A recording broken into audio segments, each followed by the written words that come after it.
दोस्तों AI hub में आपका बहुत बहुत स्वागत है। तो फोक्स आज हम लोग जो है यहाँ पर पांडास के पार्ट 3 को स्टार्ट करेंगे और आज हम लोग डिस्कस करने वाले हैं CSV फॉर्मेट को कि हम किस तरीके से किसी भी CSV डेटा को या फिर CSV फाइल को लोड कर सकते हैं with the help of pandas library. तो सबसे पहले सिंपली हम लोग चलते हैं इसके ऊपर स्लाइड्स में और समझ लेते हैं इसके कॉन्सेप्ट्स एंड देन फाइनली हम लोग जो है पाइथन के साथ इसको इम्प्लीमेंट करके एक ग्लांस ले लेते हैं। तो चलते हैं, स्टार्ट करते हैं अपने सेशन को बिना टाइम को वेस्ट किए। तो भाई जैसा कि आप लोग देख सकते हो कि मैं आ चुका हूं अपनी स्लाइड्स में और अभी जो है हम लोग यहाँ पर आप सिंपली जो है आपके पास हेडिंग है वो देख सकते हो कि पांडास रीड CSV। तो पांडास के बारे में मैं आपको बता दूंगा, पांडास जो है वो अलग अलग फाइल फॉर्मेट्स को रीड कर सकता है, फाइल फॉर्मेट को पोर्ट्रेट कर सकता है, आपके पास जो है वो दिखा सकता है, उसको जो फ्रेम के फॉर्मेट में जो है उसको कन्वर्ट कर सकता है। अगर मान लो कि आपके पास कोई वेक्टर फॉर्मेट उसको डेटा फ्रेम में कन्वर्ट करना है वो कर सकता है। अगर आपके पास कोई मान लो मैट्रिक्स में है तो मैट्रिक्स से डेटा फ्रेम में कन्वर्ट कर सकता है। तो इस तरीके से आप जो पांडास लाइब्रेरी के साथ में सारे काम जो है वो बड़ी आसानी से कर सकते हो। तो पांडास जो बेसिकली CSV यानी कि कॉमा सेपरेटेड वैल्यूज़, आपके पास TSV, आपके पास जो दूसरी वैल्यूज़ होती हैं, जो दूसरी फाइल फॉर्मेट्स होते हैं जैसे XL XS, और उसके बाद आपके पास जो दूसरे फाइल फॉर्मेट होते हैं जैसे मान लो कि आपके पास अगर कोई डेटा फ्रेम है तो आपको अगर उस डेटा फ्रेम का साइज मतलब आपकी डेटा फ्रेम का फॉर्मेट देखना, तो क्योंकि मैं अभी यहाँ पर CSV के बारे में बात कर रहा हूँ तो आपके पास बहुत से अलग अलग टाइप के फॉर्मेट्स होते हैं जैसे CSV हो गया, JSON हो गया, आपके पास XLSX हो गया और आपके पास अलग अलग टाइप के डेटा फाइल्स के फॉर्मेट होते हैं।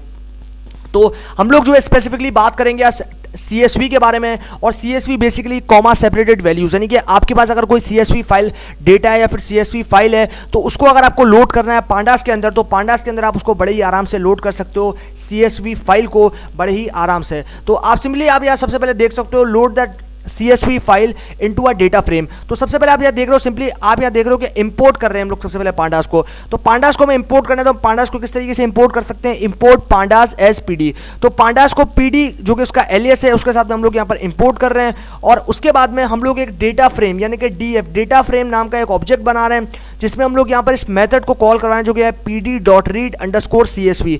तो PD जो है वो पांडा का एलियास है, उसके बाद आपको रीड, तो read_CSV जो है वो एक मेथड होता है जिससे आप किसी भी CSV फाइल को यहाँ पर रीड करवा सकते हो, किसी भी फाइल फॉर्मेट को जो है आप यहाँ पर देख सकते हो और आप यहाँ पर जो है वो शो करवा सकते हो आप इस पांडा लाइब्रेरी की मदद से। तो पांडास के अंदर अगर आपको किसी CSV फाइल को रीड करना है तो आपको रीड मेथड को यहाँ पर यूज करना पड़ेगा।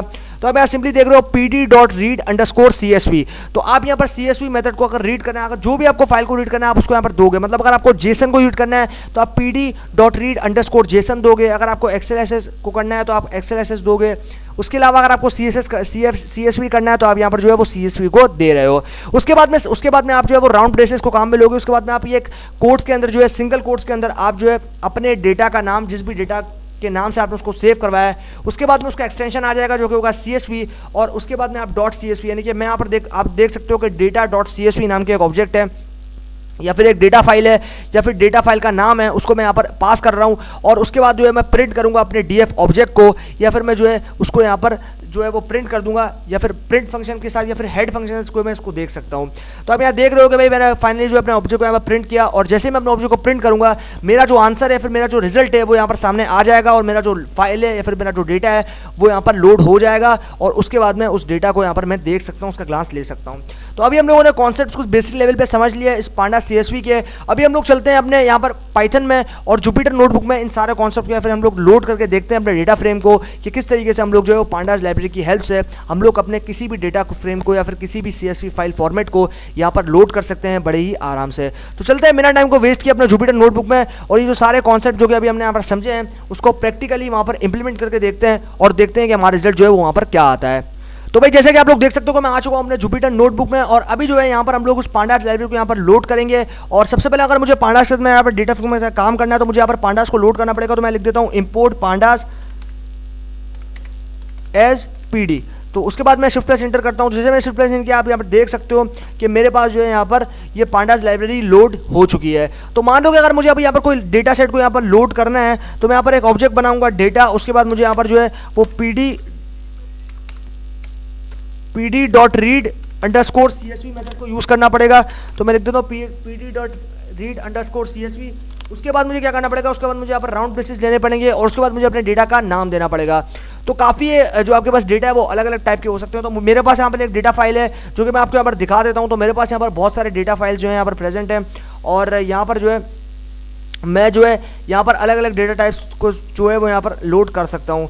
तो सिंपली पुट आप यहाँ पर देख सकते हो कि मेरे पास जो है यहाँ पर एक data.csv नाम का एक फाइल है, उसको जो है मैं अभी यहाँ पर लोड करता हूँ और हम लोग देखते हैं कि हमारा जो रिजल्ट है वो यहाँ पर क्या आता है। तो अगर आपको किसी फाइल को यहाँ पर जुपिटर नोटबुक में अपलोड करना है तो आप यहाँ पर ये जो अपलोड मेथड यहाँ पर देख रहे हो, ये अपलोड बटन में आपको क्लिक करना है और आप जैसे इस पर क्लिक करोगे तो आप चले जाओगे और आप यहाँ से अपना कोई भी डेटा सेट जो है यहाँ पर लोड कर सकते हो।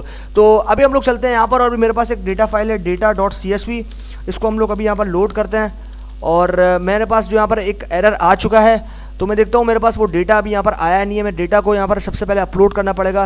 तो मेरे पास एक डेटा है जो कि है data.csv, इसको मैं यहाँ पर जो है सबसे पहले अपलोड करना पड़ेगा। तो मुझे मैं यहाँ पर अपलोड कर लेता हूँ। तो यहाँ पर मेरे पास वो डेटा जो है वो सीट यहाँ पर पड़ा होगा, यहाँ पर मैं देख लेता हूँ और फिर हम लोग जो है इसके साथ में काम करेंगे, इसको लोड करके दिखाएंगे। तो ये रहा मेरे पास वो डेटा। तो अभी मेरे पास यहाँ पर फॉर्मेट है, अभी मैं इसको अपलोड पे क्लिक करूँगा तो यहाँ पर इस तरीके से जो है आप यहाँ पर अपने डेटा को अपलोड कर सकते हो। मैं जैसे अपलोड पे क्लिक करूँगा ये मेरा डेटा जो यहाँ पर अपलोड हो जाएगा और अभी जो है हम लोग इसको यहाँ पर देते हैं। तो यहाँ पे देख रहे हो कि मैंने जो है वहाँ पर अपलोड किया, यहाँ पर जो है आ चुका है। अभी अगर मुझे इसका डेटा को देखना है तो मेरे पास दो मेथड होते हैं, मैं जो है इसका यहाँ पर प्रिंट डेटा से भी जो है इसको देख सकता हूँ। तो अभी यहाँ देख रहे हो कि मैंने जैसे ही डेटा को प्रिंट किया मेरे पास सारे जो यहाँ पर कॉलम्स हैं और रोज हैं वो यहाँ पर आ चुकी हैं। तो इस तरीके से हम लोग जो है यहाँ पर इसके साथ में जो है वो देख सकते हैं। लेकिन अगर मान लो कि मुझे इसके फर्स्ट 5 रिकॉर्ड देखने हैं तो मुझे जो है यहाँ पर हेड मेथड को यूज़ करना पड़ेगा। तो मैं यहाँ लिखता हूँ सबसे पहले मेरा डेटा जो कि मेरा डेटा है उसका नाम आएगा, तो मैं लिखता हूँ डेटा डॉट, उसके बाद मुझे हेड मेथड को यूज़ करना पड़ेगा। तो यहाँ पर मैं देखता हूँ हेड मेथड। तो आप यहाँ देख रहे हो मेरे पास जो डेटा है वो मेरा लोड हो चुका है और आप यहाँ पर देख रहे हो कि मैंने जो अपने डेटा को सक्सेसफुल लोड कर दिया। तो आप यहाँ देख रहे हो कि अलग अलग पांडास के साथ में आपको मेथड देखने को मिलेंगे। अगर मान लो कि आपको किसी डेटा के या फिर किसी डेटा के अंदर कितने रॉज हैं कितने कॉलम्स हैं उसको चेक करना है तो आप जो है उसके अंदर आप यहाँ पर डेटा डॉट शेप मेथड को यूज़ करोगे। तो आप जैसे डेटा डॉट शेप मेथड को यूज़ करोगे तो आपको ये मालूम चल जाएगा कि आपके डेटा में जो है वो कितने रॉज हैं और कितने कॉलम्स हैं। तो जो पहला वाला नंबर है ये आपकी रॉज को इंडिकेट कर रहा है और दूसरा नंबर है वो आपके कॉलम्स को इंडिकेट कर रहा है। तो आपके पास 200 रॉज हैं और 5 कॉलम्स हैं, ठीक है। इस तरीके से आप यहाँ पर देख सकते हो। उसके बाद मैं अगर बात करता हूँ आपसे यहाँ पर टेल मेथड की, तो आपके पास एक टेल मेथड होता है जिससे आप जो है वो यहाँ पर मैंने आपको बताया था कि आप फर्स्ट 5 रिकॉर्ड किस तरीके से देख सकते हो हेड मेथड से, आप लास्ट के 5 रिकॉर्ड किस तरीके से देख सकते हो टेल मेथड से। तो उसके बाद मैं यहाँ पर देखता हूँ डेटा डॉट टेल मेथड मुझे यहाँ पर यूज़ करना पड़ेगा और मैं यहाँ पर टेल मेथड यूज़ करता हूँ। तो आप यहाँ देख रहे हो कि लास्ट के जो 5 रिकॉर्ड्स हैं वो आपको यहाँ पर देखने को मिल गए हैं। और उसके अलावा आपके पास यहाँ पर अगर आपको मान लो कि अलग अलग डिस्ट्रीब्यूशन देखना है, mean, median, mod, standard deviation, तो उसके लिए भी आपके पास एक डिस्क्राइब मेथड होता है, डिस्क्राइब फंक्शन होता है पांडास के अंदर। तो मैं लिखता हूँ यहाँ पर सबसे पहले अपना डेटा, उसके अंदर फिर उसके बाद मुझे यहाँ पर डेटा का नाम लिखना पड़ेगा। तो मैं लिखता हूँ डेटा, उसके बाद मुझे डिस्क्राइब मेथड को यूज़ करना पड़ेगा। तो मैं लिखता हूँ डिस्क्राइब और उसके बाद मुझे यहाँ पर ये एंटर करना है। तो यहाँ पर मुझे राउंड बेसिस देने पड़ेंगे। तो आप यहाँ देख रहे हो कि मैंने जैसे यहाँ पर मेरे पास जो है वो काउंट्स आ गए, उसके बाद मुझे मीन आ गया, स्टैंडर्ड डेविएशन आ गया, मिनिमम आ गया, 25 परसेंटाइल, 50 परसेंटाइल, 75 परसेंटाइल और मैक्सिमम वैल्यूज़। तो ये सारी चीज़ें जो है आप यहाँ पर देख सकते हो, ये सारे कॉलम्स को आप यहाँ पर एनालाइज कर सकते हो, सारी चीज़ों को देख सकते हो, सारे परसेंटाइल को देख सकते हो, मीन को देख सकते हो, मोड को देख सकते हो, सारी चीज़ें आप यहाँ पर डिस्क्राइब फंक्शन के थ्रू यहाँ पर देख सकते हो।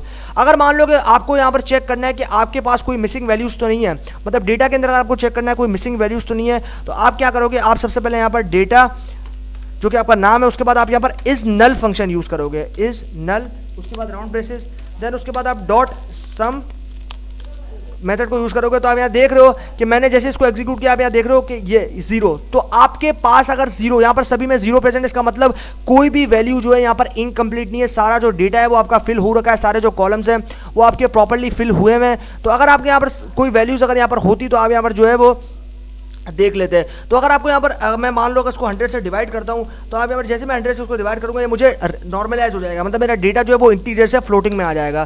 तो आप यहाँ देख रहे हो मेरा डेटा जो है वो पॉइंट्स में आ चुका है। तो इस तरीके से भी आप यहाँ पर चेक कर सकते हो कि आपका डेटा जो है वो कितना ज़्यादा मिसिंग है। अगर आपको परसेंट में देखना है कि आपका डेटा 70% मिसिंग है, 30% मिसिंग है, या 17% मिसिंग है, या फिर 50% मिसिंग है, तो इस तरीके से आप यहाँ पर देख सकते हो।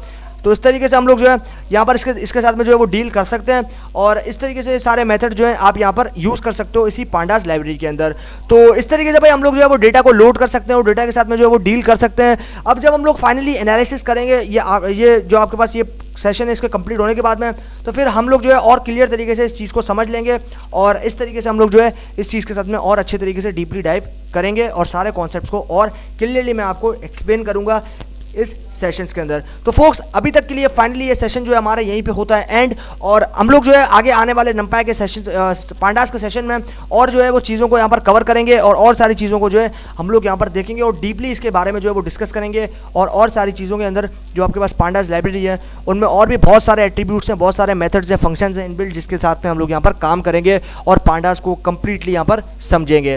तो अभी तक के लिए फोक्स इतना ही, बाकी आने वाले सेशंस के अंदर हम लोग कवर करेंगे। तो तब तक के लिए फोक्स गुड बाय।